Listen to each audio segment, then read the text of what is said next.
من یو ځل امتحان کوي ډیر زیات خوندور خوند لري او ډیر زیات کیف کوي یعنی واقعا ارزښت دی لري او ډیر زیات فایده لري فایده مند چیز دی په ځانګړې توګه هغه کسان چې د کمخونۍ سره مخامخ دي حتما کوشش وکړئ چې د اونۍ 2 ځلې سابو ته په خپلو خوړو کې ورځنیو خوړو کې ځای ورکړئ او که دغه سابه پیدا کړئ نو بیخي ډیر زیات فایده لري.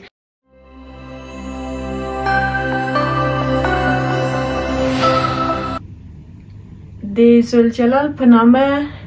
السلام علیکم قدرمنو لیدونکو د سوشل میډیا او یا هم د ټولنیزو شبکو البته زما د ټولنیزو شبکو د کورنۍ غړو ملګرو خویندو ورونو سلامونه مینه او درنښت مې ومنئ هیله مند یم روغ جوړ اوسئ او مسافر دی په مسافرۍ کې خوشحاله اوسئ او هغه هیوادوال مو هم چې په هیواد کې دي تاسو ته هم خوشحاله او سوکاله ژوند غوښتونکی یم هیله مند یم چې تل پر شونډو مو مسکا خپره اوسئ او ټول به په ګډه سره دعا کوو تاسو هم امین ووایه هغه کسان چې ناروغان لري په کور کې یا هم په روغتونونو کې الله پاک د ټولو ناروغانو ته عاجله روغتیا ور په نصیب کړي او هغه کسان هم چې ستونزې مشکلات لري انشاءالله چې په خیر سره حل دي شي. ګلونو لیدونکو ښه راغلاست تاسو ټولو ته د زړه له کومې حسینه همدرد یوټیوب چینل ته او پخلی له حسینې سره ښکلې خپرونې ته ځانګړې مننه کوم له هغو ټولو دوستانو څخه چې زما یوټیوب چینل مو سبسکرایب کړی دی او له هغو ټولو ګلونو څخه چې همیشه ډیر زیات ښکلي کومنټونه راته کوئ ښایسته خبرې راته لیکئ او د شګوفه جانې خبره وای قربان مو له لاسو. شګوفه بارکزی زما خوږه ملګرې به کله به چې د رکسانه خپرونه مخې ته وړله نو یوه جمله یا خبر چې د هغې بیخي تکیه کلام وه او کله به چې همیشه د خبر کوله بیا به مونږ ټولو خندل هغه دا چې همیشه مې ویلې قربان مو له سترګو نو زه به هم وایم د شګوفه جانې خبره چې قربان مو له لاسو له ګوتو چې ښایسته کومنټونه راته لیکئ بیا هم د تل په څېر ستاسو د ښکلو کومنټونو په تمه یم ستاسې د سبسکرایب کولو او داسې ویډیو له دوستانو سره شریکه کړئ دې ته منتظر یم په تمه یم تر څو همیشه ستاسو له خوا څخه یو ښه فیډبک واخلم یو مثبته انرژي واخلم او هڅه وکړم په راتلونکي کې هم ستاسو په خوښه ستاسو لپاره ښایسته خپرونې ولرم. ګلونو لیدونکو په خپرونه به پیل شوله او اوس به هم راسو اساسي او ځانګړې برخې ته یې داسې نن غواړم د پخلي له اسنې سره په خپرونه کې تاسو ته یو خاص څه پاخه کړم. عموما دغه خواړه په کلیو کې زښته زیاته دي په هر کلي کې د افغانستان په هره سیمه کې په هر کلي کې د مروجه دي او په کابل ښار کې بیا لږ څه کم دي شاید هم په ځینې ولایتونو کې چې مرکزي ولایتونه دي هغو کې هم لږ څه کم اوسي ولې عموما په کلي کې زښته زیات دي. د کلي سابه د پټیو څخه هغه زموږ خویندې او میندې چې سابه راټولوي په خپلو ښایسته لاسونو باندې او هغه چمتو کوي یو ځانګړی خوند لري یو ځانګړی طعم لري ځکه چې هغه دا هغه خواړه دي چې یو ځانګړی موسم لري. مثلا په ژمي کې مونږ ډیر راحته کولی شو پالک ترلاسه کړو سبزي پالک پخه کړو ولې په ژمي کې بیا دا نو نه پیدا کیږي یعنې دا سبزي یا هم دا سابه نه پیدا کیږي په مني کې هم شاید پیدا نه کړی شو ولې پسرلی او د اوړي پیل هغه موسم دی چې په کلیو کې په پټیو کې ښایسته سبزي یا سابه راخیږي او هماغه وخت ډیر تنکي وي لکه زه تاسو ته یو نمونه در وښیم په دې اندازه تاسو وینئ چې څومره وړوکی دا مکمل بوټی دی لیدونکو یوازې هغه بیخ ورنه پرې شوی دی او دومره تنګي سابه راخیږي او زموږ ډېرې خویندې زموږ میندې چې هغه پیژني ځي هغه راشکوي پاک صفای پرې مینځي او په مختلفو طریقو یې پخوي. حسینه هم نن راجګه سوله او د هغو ګلونو خویندو په څېر داسې زه میدان وردګو ته تللې وم او د هغې ویډیو پاتې د راتلونکي کې به نشر سي انشاءالله ځکه چې په هغې باندې زښته زیاته کار کوم چې یو ښه ښکلې ویډیو معلوماتي ویډیو تاسو ته وړاندې کړم هغې ته هم په تمه اوسئ. نو هلته چې تللې وم د خپلو باغونو څخه خپلو پټیو څخه د عمه جانې او د خور جانې په مرسته مې سبزي یا هم سابه راټول کړل. زه یې ډېر نه پېژنم دا باید اقرار وکړم یوازې یو دوه درې یا هم څلور نوعه شاید وپېژنم ولې نور مې ټول خور او عمهجانو مې راسره کومک وکړ هغوی راته راټول کړل څه لپاره لیدونکو هره سبزي هر ثابت ده حتما زهري هم شته او هغه څه مثلا موږ کولی شو استفاده ورنه هم وکړو نو تاسو ته زه وایم که چیرې اوس ما ویډیو وګورئ او لاړ شئ څه شنه مو چې په مخه راغلل هغه نو مه کوئ مه استفاده کوئ ځکه چې باید وپېژندل شي هغه کسان چې پخ کړي دي هغه کسان چې پېژني په کلیو کې میندې خویندې ډېرې ښې پېژني نو د هغوی په همکارۍ باندې تاسو هم ورسئ ویش کوئ یا کسان چې په کلي کې خپل خپلوان لري د هغوی نه راوغواړئ چې تاسو راولیږي او تاسو هم خوندور پاخه کې نوشیجان کړئ نو ګلونو لیدونکو ما هم سبزی راوړله او دغه سابه به په ګډه سره پاخه کړم تاسو به ټوله طریقه در وښیم بیا هم وایم چې هر خوړه متفاوت ترخی لري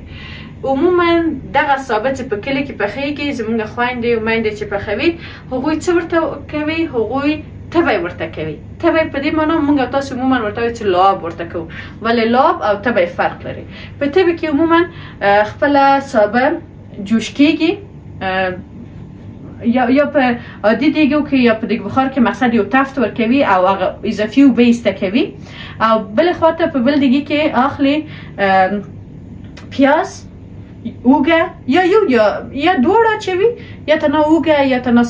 پیاز راخلي هغه سره کوي د ترڅنګ وړه ډیر کم اندازه باندې د اوبو سره مکس کوي او دا تبی ورته وایي دک ور اچوي د سابو سره مکس کوي نوشیجان کوي نور نو هغه مرچ مسالې څور اچوي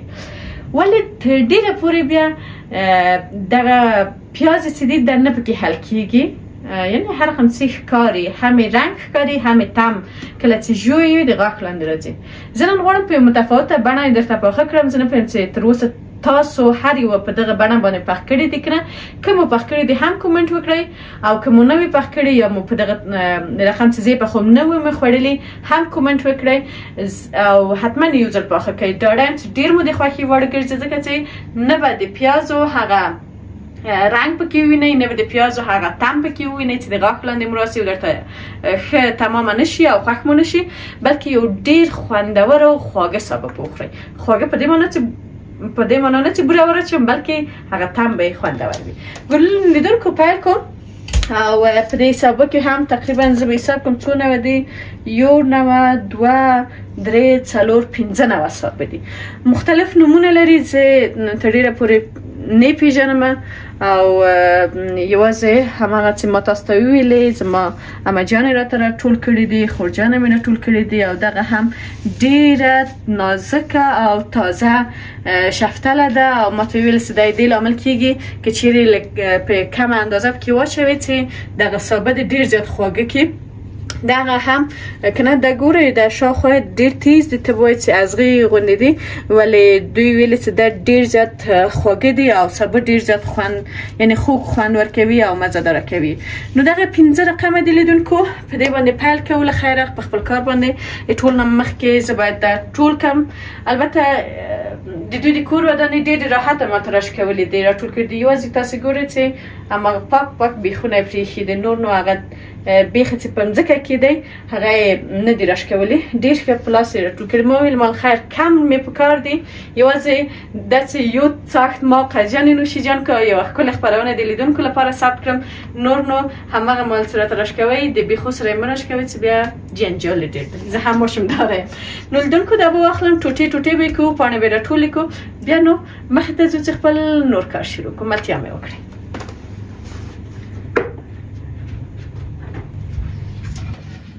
لیدونکو خپل کار باندې پیل کوو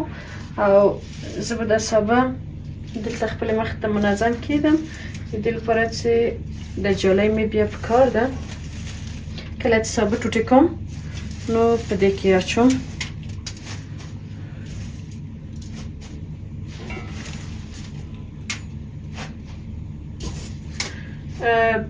ځینو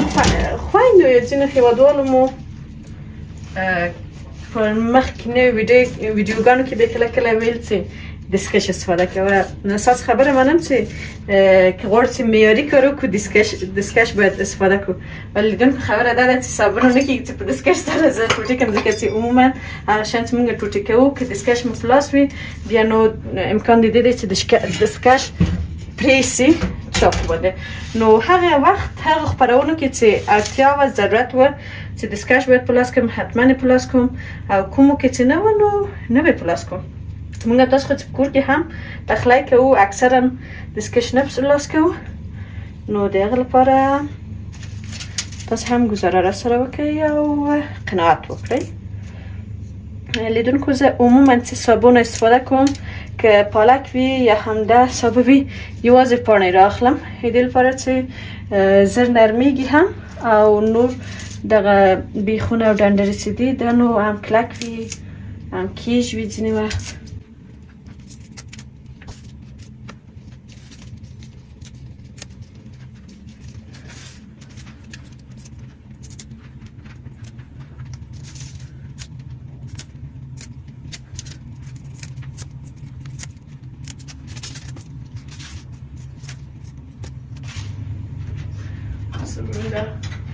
وڑکه یا خسته کسافت دیگه که هم را واخلم و دقیقه بیکاره بیا پدی که چون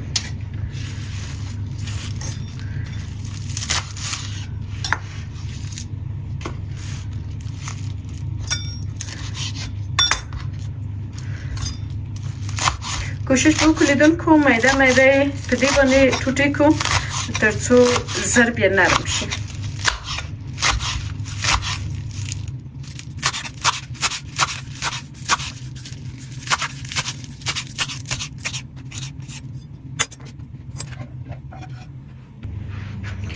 ده یو ډول خوی ټوټی سه د بوچو البته لیدون کو فرق نه کوي ورسل دنه چې ګډ هم سي سره مشکل نشته یوازې هدف دا چې په ټوټی کولو کې به خیر لږ څه جدا کولای ورسل غنه هسه هم ټول یو ځای کیږي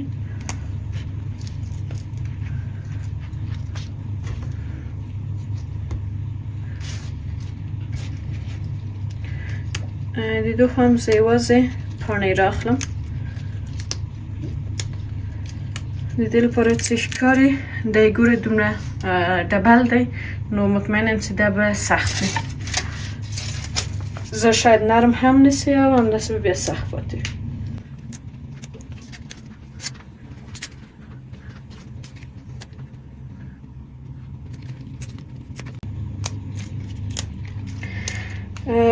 گلونو دیده کار خلق چه دیر دی ځکه چې زه باید د ټولو سبو یوازې پاڼې راواخلم هغه طریقه مې تاسو ته دروښودله هدف مې یوازې همدا و چې تاسو ته طریقه واضح کړم نو زه به زر دا وکړم لږ دمه به کامرامین ته هم ورکم ځکه چې طبعا فشار راځي لاس شخیږي او یوه خبره بله باید وکړم ځکه چې زه دا بیا ټوټې کوم دې لپاره چې شفتله نرمه ده یعنی نازکه ده کولی شو چې راحته ډنډرې هم پکې واچوو نو د نور صابه ډنډرې ایسته کوم یوازې پاڼې استفاده کوم زه به دا ټوټې کړم تاسو هم راسره اوسئ یو ګیلاس چای هم نوشیجان کړئ که چیرې کومه سیمه کې ستاسو هلته ګرمي ده نو حتما میوه یا جوس یا هم اوبه خو هر چیرې پیدا کیږي نوشیجان کړئ او راسره اوسئ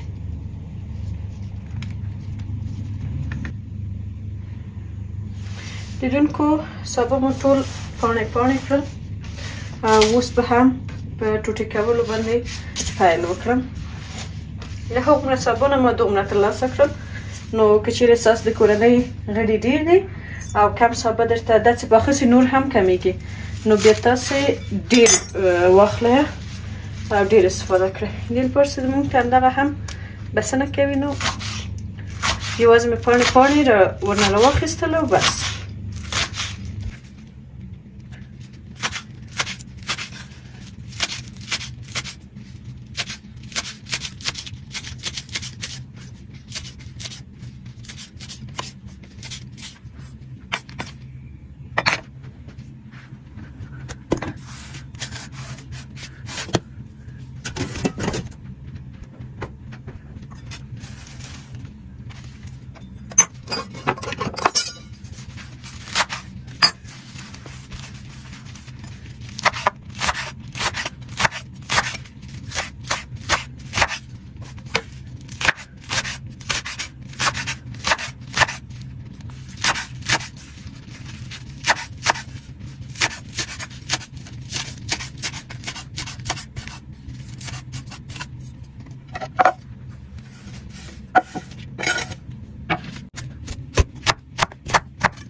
ګلونو لیدونکو سابه مو خلاص شول، ټول مو میده ورژله. اوس نو په مینځلو باندې شروع کوم. تاسو خو پوهیږئ چې لکه څنګه چې همیشه مې ویل دي ترکاري چې مینځو ګندنه پالک د هر څه چې مینځو باید ډېر زیات په مینځلو کې دقت وکړو. نو د تل په څېر زه یې څو اوبه مینځم په دې تشو کې ډېر ښه پاکېږي او مالګه کېږدم د 4-5 دقیقو لپاره تر څو مکمل توګه یې میکروبونه ووژل شي او پاک شي. نو تاسو مو هم ملتیا وکړئ دا به ومینځو. درسره وخت خپل پېشبند هم واغوندم چې اوبه رابادېږي راسره اوسئ.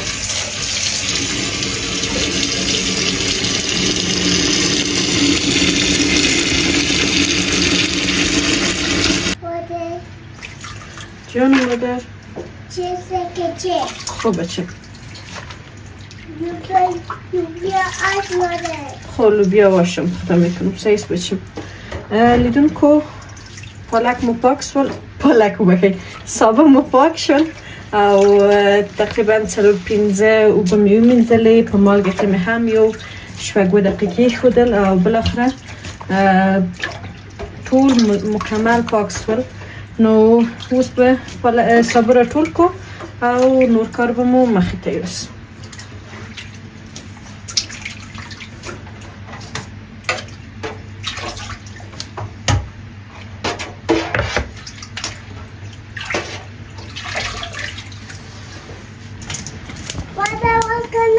خوب بچه لیدونکو دیگه راخلو کوشش وکړئ چې داسې دیگه اوسي چې مثلا چقر اوسي د دې لپاره چې پاخه شي. ورجانه راغله نو وږې ده او د سکې په اشتها ورغلې ده واخلو دلته کښېنه.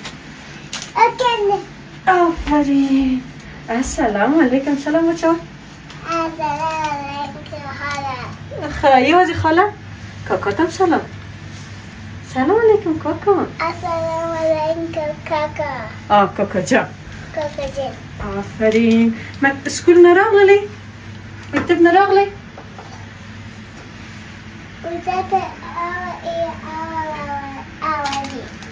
استاد آوازی وکړه. لیدونکو نن د جون سال دی کنه نن د آوازی ورځ وه او د جولای اوله ده. د هوره جان د مکتب کې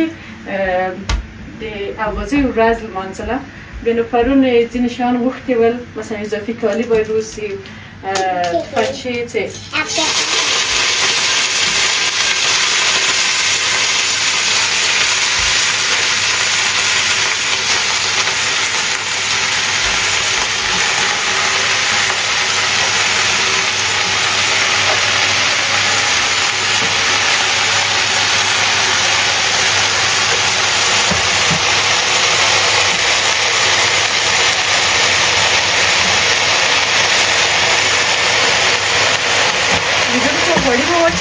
ورپسې سابه مو واچوله او اوس نو په متوسطه شعله د ګاز یا حرارت د ګاز سرپوښي پرېږدو او ورته متوجه یو چې وچ نه شي. ولې سرپوښي پرېږدو تر څو چې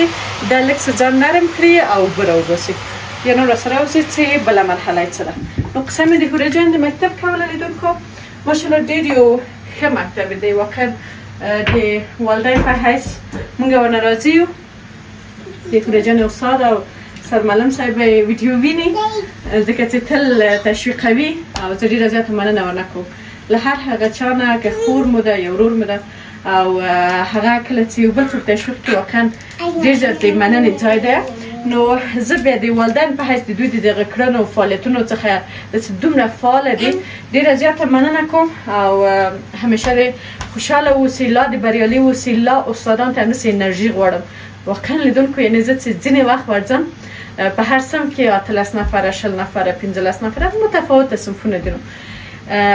دا د هوره جان په کیجي کې ده، کیجي 1 بیا به کیجي 2 وي، بیا به اول صنف ته ځي. یعنې 2 صنفه مخکې له اول صنف نه آمادګي ده. دومره د استاد پر انرژي وي، دومره پر انرژي وي چې اصلا حد نه لري. زه یوه مور یم 2 ماشومان لرم ولی کله کله بې حوصله کېږم کله کله نور نو غواړم یوازې تنها اوسم یعنی د هېڅ څه حوصله نه راته پاتې کېږي حالانکه دومره هم خپلو ماشومان سره مینه لرم دومره هم راته ګران دي ولی کله کله وایم چې کاشکې 15 دقیقې دوی ویده سي چې زه لږ اعصاب مې ارامه سي اما آفرین 100 آفرین دی ټولو هغو ښوونکو او استادانو لاس د مچو کولو دی چې دوی مثلا په یو صنف کې 20 نفره 15 نفره هغه ټول هم باید درس ور زده کړي هم باید تربیه ور وښیي هم باید ښه رویه ورسره وکړي له خشونت نه له قهر او غصې نه استفاده ونه کړي په ډېر من په ځانګړې توګه دغه استادان چې د وړو صنفو مثلا د هورجانې د صنف یا نور صنفونه چې اول دویم دریم دي ډیره زیاته ښه رویه ډېر په صمیمي توګه ډېر په مینه محبت باندې ورسره کار کوي نو راغلو خبره دې ته چې اول د جولای د اوازۍ یا ورځ ده البته نو بیا هوره جان په مکتب کې هم نن لمانځلې ده نو هوره جان اوازي دې وکړله ډېره وغږېږه ښکاري فکر کوم چې اوازي ټوپونه مو ځکه چې پښه یې ښکاري چې ډېره په اوبو کې پاتې شوې ده ساعت دې تېر څه بچی سکول ته ځې قسم ولې نه غږېږې سکول میری خدای شکر بیا سلام اچوه یواره سلام اچوه ها وخوره بسکیت دی وخوره بچه د هورې په ځای کې زه وای ورته ویلم ما در پرېمږده چې زه ډوډۍ وخورم بیا به خبرې وکړم نو رابرسو پخلي ته ګلان لیدونکو دیگه مو ایښی دی او زه به در واخلم چې لاس مې ونه سوځي تاسو وینئ چې سابه څومره لاندې تللی دی یا هم ښکته شوي دي په دې معنا چې ښه یې وینئ چې په اوبو راغلی دي او اوبه یې ویستلي دي نو همداسې یې پرېږدو لږ څه نور هم او تر هغه به زه راسم قیسې خو به تاسو سره کومه خو باید خپل کار هم مخته یوسو بل دیگه کې به ورته تبی وکړو داسې تبې لپاره څه پکار دي زه به زه لازمه مواد راواخلم تاسو سره به بیا یو ځای آماده کړو سلام علیکم رویه مادر آبادان خب موسی نه ده؟ موسی رو نمیبری؟ نه موسی سلیپ خب صحیح بچه لیدونکو بخیر راغلی لکه څنګه مې چې تاسو ته وویلې چې سابه مو ایښي دي تر څو اوبه یې راویستل دي تر څو ښې نرمې سي ګاز ورپسې په متوسطه اندازه باندې پرېږدو زه هم راوتلم نور نه په پخلنځي کې ګزاره نه کېږي زښته زیاته ګرمي ده زښته زیاته ګرمي ده نو بله چاره خو نه وم او راځه تر څو څخه دغه ګرمي خلاصېږي رومي بانجان به دلته په سالون کې کینم او تراشک بکم نو رومي بانجانو لعاب جوړو د لعاب لپاره رومي بانجان پکار دی ستاسې خپله خوښه چې هر رقم جوړوئ ټوټې کوئ خو که چیرې تراشک سي زه فکر کوم چې ښه لعاب به ورکړي ځکه دغه رومي بانجان نوي دي زه نه پوهېږم د کوم ځای دی وطنیم که د وطني په نامه هم اخلو نه لعاب کېږي سمه توګه دغه یو څه موده کېږي او که چیرې د نورو هیوادونو په نامه هم چې راځي اخلو بیا هم نه لعاب کېږي خو که چیرې بیا تراشک سي بیا لږ څه مرسته کوي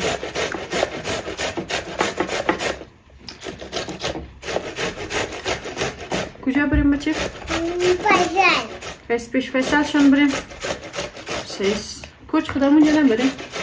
آمینه کوچ خود خودمونشان ببریم سیس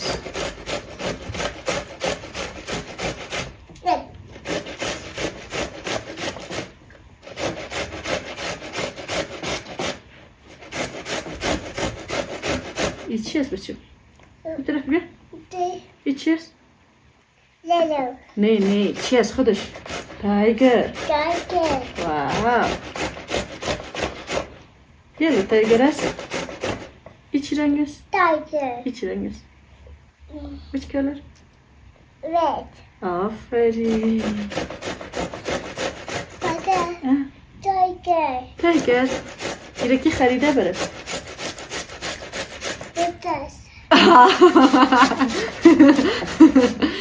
دا استاد ور اغوستي دي ځکه چې نور کالي لاندې کړي وو نو استاد جان ویلي و چې یو جوړ اضافي کالي ورسره بکس کې د بیا ما دا کالي سپک وه بکس کې به کېښودل اغوستل هم ویل آسانه دی. نو اوس زورتم د چارت اخیستی و استاده ماشومان دی لیدونکو د ماشومان خو ډیره ښکلې او عجیبه دنیا ده. یو متن مې ولوسته وایي ماشومتوب د دې لپاره ډیر خوږ و یا هم خوږ وي چې هغه وخت تیر ژوند نشته نو یوازې د راتلونکي لپاره چې راتلونکی ژوند مو دی ځوانان سو پیغلې شو او د راتلونکي ژوند امیدونه په ذهنونو کې وي نو د تیر ژوند حسرت نه وي ځکه ماشومتوب خوږ دی او څومره هم چې راغټېږو بیا وروسته دغه نه چې د تیر ژوند په هکله فکر کوو یا د تیر ژوند حسرت خورو هماغه ده چې ژوند مو تریخېږي. ښه ده چې نه د تیر ژوند حسرت وخورو نه د راتلونکي په هکله فکر وکړو توکل مو د په الله وي الحمدلله مسلمانان یو یوازې نن چې ژوندي یو په نن کې ژوند وکړو نو زه ډاډه چې ژوند به مو هم خوږ سي او ډېر زیات اضافي استرسونه او جنجالونه به هم خلاص. نه مه کوه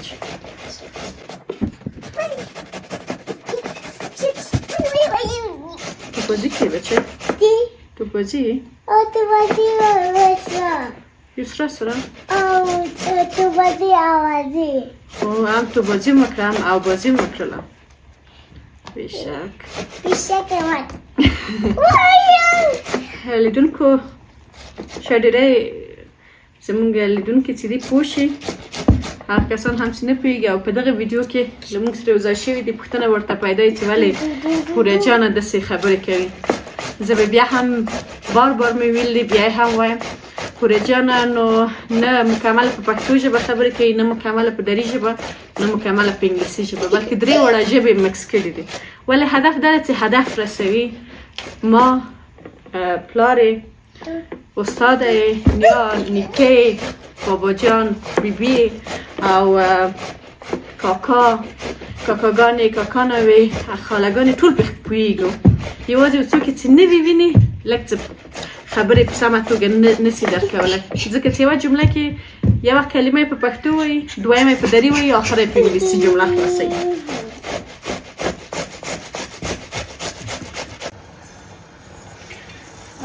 لیدونکو سابه مو ایښي دي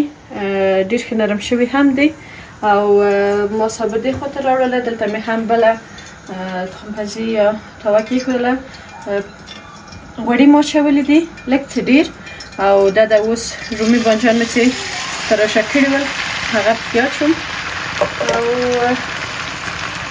لړو یې تر څو دا ښه لعاب شي. تاسو باید چې غوړي ډېر دي په ډېرو غوړیو کې البته لږ څه دي غوړي چې چیرې مونږ سابه پاخه کړو نو کولی شو بیا پسته هم غوړي بېرته ورنه لرې کړو. دا به هم تاسو درښیم یو خو دا چې سابه ډېر کم شوي دي دا همیشه په نظر کې ونیسئ حجاب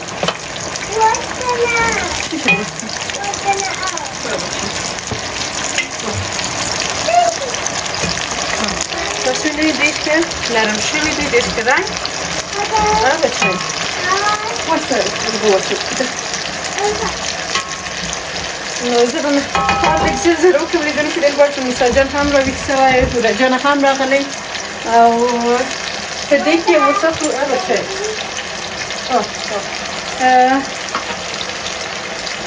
هم په سابو کې ډېره کمه مالګه واچوله او اوس نو راځو په رومي بانجانو کې هم مالګه اچوو ډېر ترڅنګ لږ څه وچ ګشنیز هم اچوم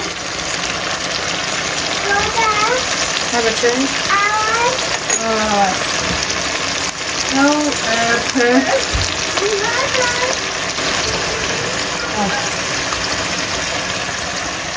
او په لږ اندازه تور مرچ هم پکې اچوو د دې لپاره چې ډېر ښه بوی یعنې بوی یې ډېر عالي کېږي. دا به نو لیدونکي یو څه راته کېږدو چې په غوړیو راسي او د رومي بانجانو ښه لعابداره لعاب جوړ شي یعنې ښه په غوړیو راسي لعاب جوړ شي بیا نو راسره اوسي.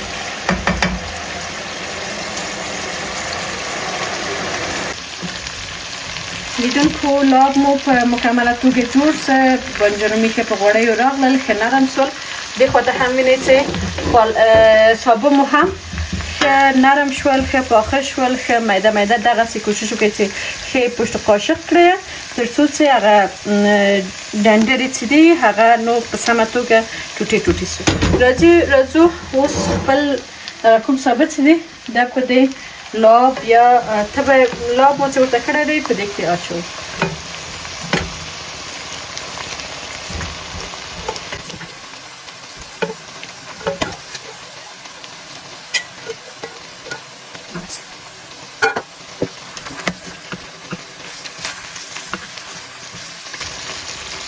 په دې رقم سره لیدونکو بس هم لږ څه بیتیز کړو او ښه لړو یې سره تر څو رومي بانجان او سابه یو بل سره ښه ګډ شي او چمتو شي په مکمله توګه پخ شوي دي یوازې لږ څه دم ته پرېږدو نور نو نوشیجان کوو یې رایې کوو او په دې شکل سره تاسو کولی شئ چې یو متفاوته سابه ترلاسه کړئ هغه سابه چې موږ له پټیو څخه راکوو او ټولوو یې مینځو یې ټوټې کوو یې پخوو یې بالاخره یو متفاوت خوند کولی شئ چې تجربه کړئ د څونه کې دم ته پرېږدم تاسو راسره اوسئ په خاص کې تر وخته هغه کوم کار چې زه په نظر کې لرم هغه به راواخلو او پالک مونو پالک نه وبخیر هر دفعه د مانه سابه پالک سي ځکه چې هوا ډیره زیاته دلته په اشپزخانه کې ګرمه ده نو د هغې لپاره ډېر کم وخت پاتې ده لږ ویډیو پاتې ده یوازې به پرې واچوو او مزه به یې وګورو نور نو ډېر خوندور سابه په دې شکل سره تاسو کولی شئ چې چمتو یې کړئ او پاخه یې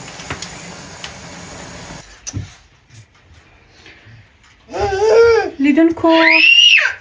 سابه مو پاخه شول موسی جانم تاسو ټول ته ښه راغلاست وایي خپلو چیغو سره اوس نو لکه څنګه چې ما تاسو ته وویلې د اچولو په وخت کې د سابو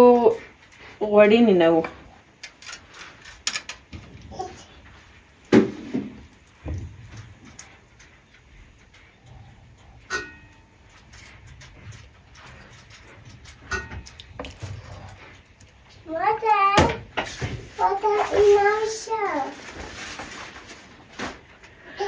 ګلونو لیدونکو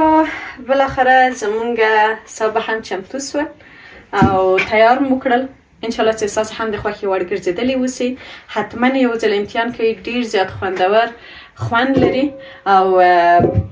ډېر زیات کیف کوي یعنی واقعا ارزښت دې لري او ډېر زیات فایده لري فایدهمند چیز دی په ځانګړې توګه هغه کسان چې د کمخونۍ سره مخامخ دي حتما کوشش وکړئ چې د اونۍ 2 ځلې سابو ته په خپلو خوړو کې ورځنیو خوړو کې ځای ورکړئ او که دغه سابه پیدا کړئ نو بیخي ډېر زیات فایده لري نو زه به تاسو سره خدای پاماني وکړم تر بلې ویډیو چې بیا هم ستاسو په درانه چوپړ کې حاضرېږم له یو نوي پخلي سره له یو متفاوته پخلي سره تاسو ټول په لویو بکو کې ذهنتون ته الله سپارم خو د دې تست کول حتما پاتې دي قیجان نو تاسو دا تست کړئ او درته ووایي چې څنګه راغلی دي سلام دوستای عزیز خدا کنه جور صحتمند باشین باش که تا حالا مانده شدیم فرندازاری میکردیم حالا که مانده شدیم حتما گشنام میشیم دیگه باش که مانده شدیم حالا مزه عزیز رو ببینیم که طعمش چه قسم آمده سبزی وطنی است دیگه به اجازه تان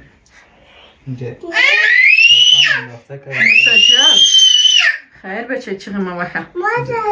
چکام انداخته دیگه ما به اجازه تان گرفتم دور از دلتان چکش کنیم که مزه چه قسمه نوشی جان چطور آمده؟ عالیست یا ملایم نرم از خوب است اما چوبکایش که هست بیخی معلوم نمیشه که دیش هست نیست و ذائقهش زیاد طعمش فرق کرد قید جان فرقش با پالک چطور است مزهش طعمش؟ پالک است و طعم خود داره و این طعم خود داره و خوشمزه تر است نسبت نزدیکه و میتونین که ماست و چایکه پیشترم گفتم نوش جان کنین طعم هر کسم طبیعتش یگان تا خوش داره یگان تا نه که در هر لحاظ در هر کدامش که خوشتان آمد استفاده کنیم. بله وقتی جان یک سوال دیگه میکنم باز خداحافظی میکنیم. کدام وقتی که سبزی خوردی که من در اول هم به دوستا قصه کردم سبزی که مثلا به قسم امی سبزی قسم پخته میشه که درش پیاز انداخته میشه و آردش انداخته میشه نه تبای ورته کیگ نه فهم تبای به فارسی چی میگه اون کدام خوردی؟ خوردیم دیگه سبزی ها را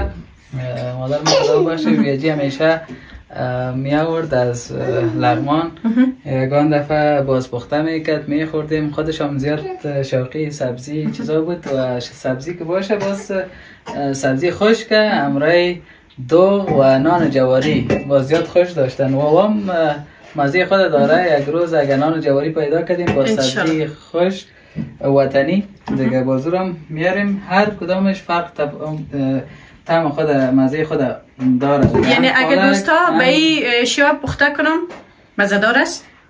بسیار مزه دار است. از خاطر ازو کده من گفتم باش که بخورم گشنام شدیم و مزه هم داد گفتم یک لقمه دیگه بخورم. خیلی خداحافظی تبو که باز لقمه تنوش جان که مزاحمت نمیشم. دوستای عزیز از این طعم طریقی که تهیهش کلشون از شروع تا آخر براتون در ویدیو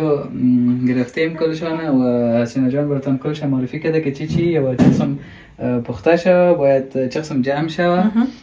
کل چیزایش در ویدیو هست بیننده باشه و منتظر کومنت هایتان هستیم. کومنت های زیباتان یک لقمه از طرف ما به شما من میخوام با شما در ویدیو اگر براتون پخته کردیم خودتان بخورید. دیگه موسی جان هم نمیفهم او بازی میکنه مصروف بود پیشتر قلمقال میکرد ما افتیم خدا اوگار نکنه یک اوزه که برای شو کار کردیم دمی بغلق کردیم دیگه وام شروع کرده. با اجازه تان خداحافظ وقت خوش ویدیو بیننده باشین دیگه ویدیو هم جور میکنیم. ما با اجازه دارم این لقمه نانو بگیرم.